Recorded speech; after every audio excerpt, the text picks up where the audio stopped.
When people ask me what my dream job is, they usually expect a simple answer, something like doctor, engineer, or teacher. But for me, it has always been something different. I want to be a storyteller, a podcaster who speaks from the heart, someone who uses their voice to connect with others, to heal, and to inspire.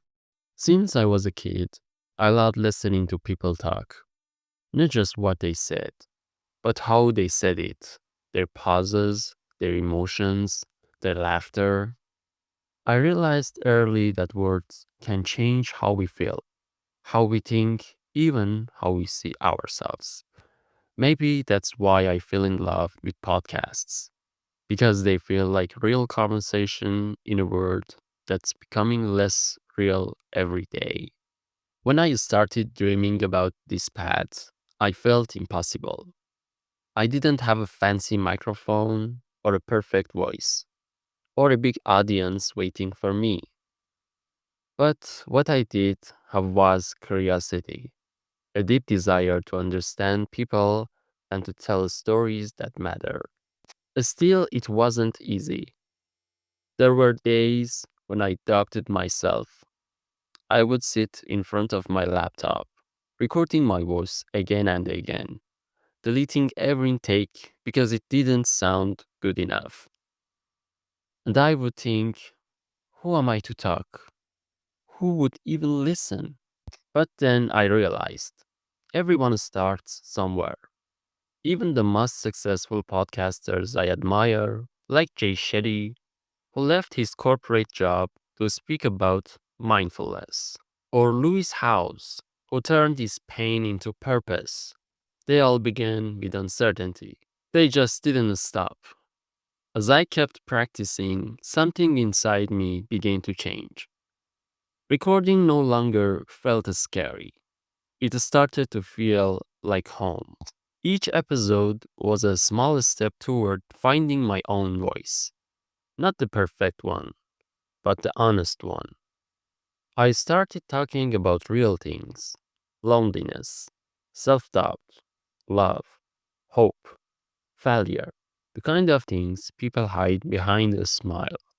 And the more I shared, the more messages I received from people who said, I felt the same way.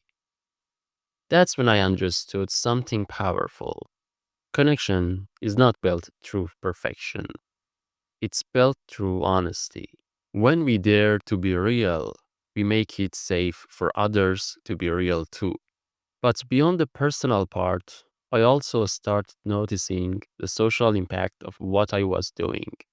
We live in a time where people scroll through life faster than they live it. Everyone's talking, but few are really listening. And that's why podcasts, real stories, matter more than ever. They remind us of something ancient, that storytelling is how we make sense of being human. A story told with empathy can bridge generations, cultures, and even pain. When someone in other country listens to my words and feels less alone, I know I'm doing something meaningful. That's when a dream job becomes more than just a dream. It becomes a responsibility. Of course, the journey is far from over. Sometimes I still feel like that shy person afraid of pressing the record button. But now I understand. Courage isn't the absence of fear, it's doing it anyway. Every episode I make is a small act of courage, a quiet promise to keep going even when no one's clapping. And you know what's interesting? The more I focus on learning, improving my English, understanding communication, and studying human behavior, the more confident I feel. Because being a good storyteller is not just about talking, it's about listening, observing, and caring enough to make people feel seen. I believe that everyone has a story worth telling. You don't need a perfect life to inspire others. You just need a little honesty and the courage to speak your truth. That's what I want my podcast to stand for. Not success, but sincerity. One day, maybe years from now, I hope to look back and see that my voice reached someone at the right time. Maybe it gave them hope. Maybe it made them laugh.